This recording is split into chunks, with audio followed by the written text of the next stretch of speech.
Fala galera, bom demais pessoal. Thiago Lima, G-Boys Brasil Animais Brasil. Gustavo Borges, G-Boys Brasil e Animais Brasil. Tamo junto aí. Então, pessoal, criatório, estamos com 22 anos de criatório. Eu crio cobra em casa, são 34 anos criando bicho em casa. Então, haja tempo.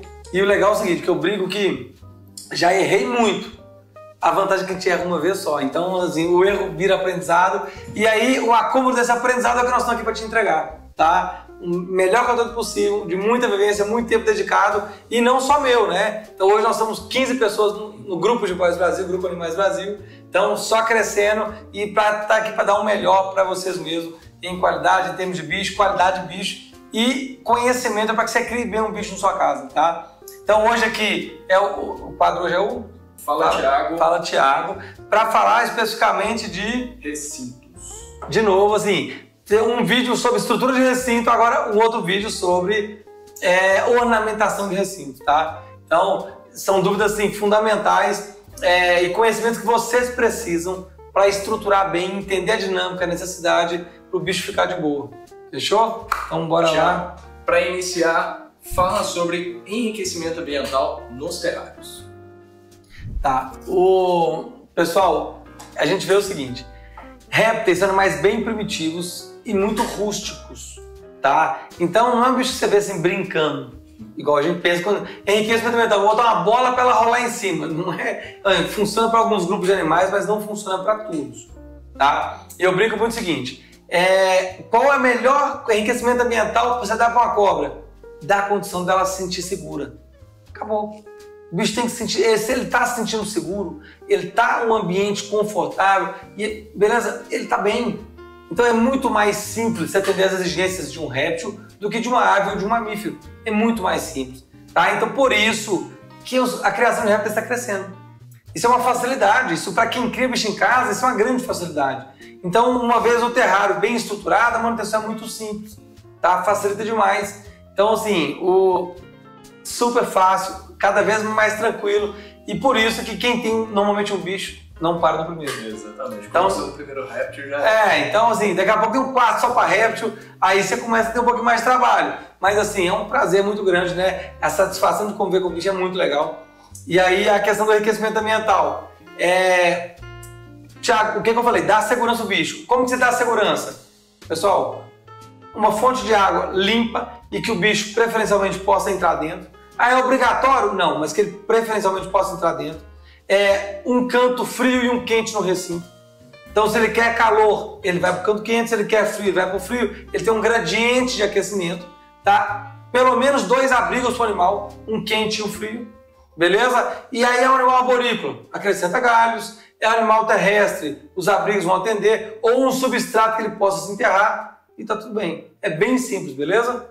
Nesse gancho, recinto bioativo pode ser mais vantajoso para o animal quando comparado ao simples? Pessoal, eu acho que o recinto bioativo eu vejo muito como um aquário. Sabe assim, você tentar recriar um ambiente com equilíbrio, onde você tem animais que convivem ali, né? Igual você tem lá os vertebrados que ajudam todo aquele processo da composição, tudo, fechando o ciclo de vida ali. Então eu acho muito legal. Né? Então, assim, fica lindo, você passa a ter, é mais bonito você ter um vaso de planta em casa, você tem um terrário plantado, todo estruturado, você vê toda os organismos ali se convivendo, né? Então, muito legal. E assim, eu não sei se pensando na necessidade da cobra, ela precisa ou não precisa. Tá? De fato não precisa. Agora, fica mais bonito, fica mais vistoso, é mais complexo um pouco, mas eu acho top. Igual o pessoal tem um aquário ali, vamos pensar, você tem um aquário de água doce, um aquário de um beta, que é um terrário simples, e um aquário de água salgada, que é um recinto bioativo. Então é mais complexo, a manutenção não é tão difícil, né? Mas depois que você equilibrou, fica top demais. Então recomendo, acho que fica lindo.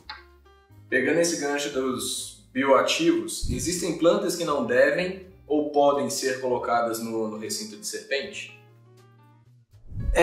Vamos lá. Cobra não come planta. Então, a gente pode descartar o risco de intoxicar. Agora, por exemplo, dependendo da cobra, se você for ofertar um rato vivo, então o rato pode comer a planta que a cobra vai comer o rato. Então a gente tem que pensar nisso. A gente não recomenda usar rato vivo. mas em alguns casos pode acontecer. Tem pessoas que preferem dar rato vivo, tá? Então a gente sabe que isso é uma realidade, beleza? Então se eu penso em dar rato vivo, eu recomendo não botar planta no recinto. E outra coisa, evitar plantas com espinhos. Tá? Ah, a cobra vai espetar no espinho? Não, o bicho às vezes ele vai conseguir passar pelos espinhos. Mas você manuseia tudo, então preventivamente eu acho que não compensa. Beleza? Como lidamos com um animal que acabou de chegar nesse inverno? Como fica a caixa organizadora? O ideal é que você tenha uma caixa organizadora que vai possibilitar que o animal tenha um ponto de aquecimento, tá? E um ponto frio. Então, aquecimento numa extremidade da caixa, tá? E no ponto frio não. E aí o seguinte, água, abrigo preferencialmente, dá para manter tranquilo, tá? Normalmente a gente entrega o animal em condições de passar por esses desafios e ele fica super bem. Então a gente não tem, os nossos clientes não têm tido problema com isso. Sei que enquanto a serpente estiver na caixa, a placa fica do lado de fora. Mas e no terrário? No terrário a gente recomenda pedra quente, né? Que o animal tem mais contato. Então, no próprio terrário, o ideal é que, por exemplo, se é um terrário de vidro, que você possa colocar a placa por baixo do terrário, tá? Também manter fora, beleza? A pedra, ela é blindada, é muito mais seguro que por questões de culto, questões de exposição à umidade. Derramou uma vasilha de água, alguma coisa, a pedra é muito mais recomendada dentro do terrário. Inclusive, no canal tem um vídeo falando sobre aquecimento também, alternativo, assim, bem legal de assistir também para poder entender essas questões. Um dos nossos seguidores perguntou assim: moro em um lugar muito quente, preciso de uma placa aquecedora? O fato da sua cidade ser quente não significa que no ambiente que o terrário vai estar quente o suficiente. Então, o ideal que a gente recomenda é um recinto que você tenha tamanho legal para que tenha um ponto de aquecimento. Então, o animal vai usar muito menos, mas você vai ter a garantia de que ele vai ter naquele espaço um gradiente de temperatura. Tá bom? Então, lógico, considerando que não bate sol no terrário, tá? Então, o sol no terrário é um perigo, tem que tomar muito cuidado. Mas é recomendado ter sim um ponto de aquecimento. Um outro seguidor nosso aqui perguntou o seguinte: nunca usei aquecedor no terrário da minha jiboia arco-íris. Elas são mais resistentes? Sim. As arco-íris exigem menos condição de termorregulação do que uma jiboia, por exemplo. Tá? Então, quanto menor o animal, menos calor ele precisa para se aquecer, para se manter uma temperatura legal. Agora, se baixar muito a temperatura, igual por exemplo, o cliente ele não deixou o nosso seguidor criar arco-íris sem calor. Se ele forçar na alimentação, ela vai ter problema. Tá? Então, dá para manter às vezes sem aquecimento, se não der muito. Mas depende de onde ele mora. Eu moro no sul do Brasil. Esquece, você vai matar seu bicho.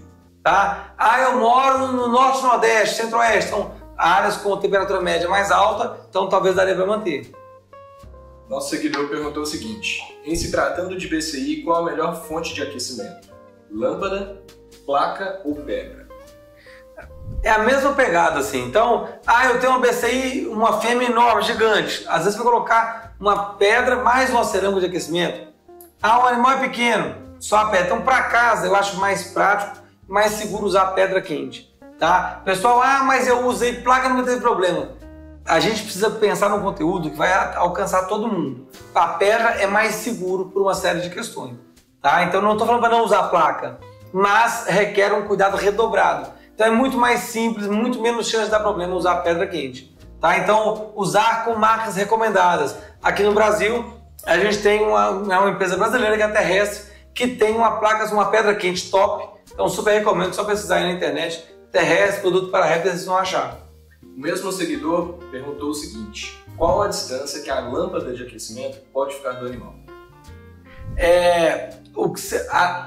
Para você definir a distância, você precisa ter um controle de temperatura. Tá? Então, por exemplo, depende da potência da lâmpada, depende da altura do seu recinto. Qual que é o mais seguro? Você tem um termostato que controle a temperatura da sua cerâmica, da lâmpada de aquecimento. Tá? Falando de cerâmica, porque aquela lâmpada parece uma lâmpada, mas ela não emite luz, ela emite apenas calor. Eles usam muito para aquecimento de ave, também pintinho, essas coisas. Então você tem um termostato ligado que você vai controlar a temperatura, é o mais seguro. Tá? E lembrando, aquecimento igual a cerâmica tem que ter a tela de proteção. Tenho uma dúvida sobre como posicionar o termômetro e higrômetro. Thiago, eu tenho uma sandboa, que é uma cobra que fica enterrada. você vai botar o termômetro aonde o bicho fica. Porque você quer saber a temperatura onde o bicho está, não é a temperatura no alto. Tá? Então, o posicionamento do termômetro e o higrômetro é sempre mais próximo possível dos locais onde o animal fica. Tá? Então, no substrato, se é um bicho arborícola, você pode ter dois, um em cima e um no substrato. Galera, teve bastante dúvida, mas vamos lá para a última pergunta. Tem que usar uma luz especial para o aquecimento de uma cobra, mesmo que uma parte da luz solar chegue? Então, na verdade é o seguinte, as cobras não precisam de ter luz ultravioleta, tá? Não precisa ter radiação, então a luminosidade ambiente já é o suficiente, tá? Agora, uma coisa é luz, outra coisa é aquecimento. Sobre aquecimento a gente já falou. Agora, a iluminação do recinto, a luz ambiente atende, entendeu? Que ela vai pegar o ciclo de dia e noite, beleza. Quando você bate sol no recinto, o raio solar ele passa pelo vidro e ele não sai. Então o terrário vira uma estufa. E aí você tem grande chance de superaquecer e matar o bicho. Então cuidado assim é super redobrado. Tá? Super redobrado. Então não é recomendado colocar terrário em locais que bate sol. Tem que tomar muito cuidado mesmo.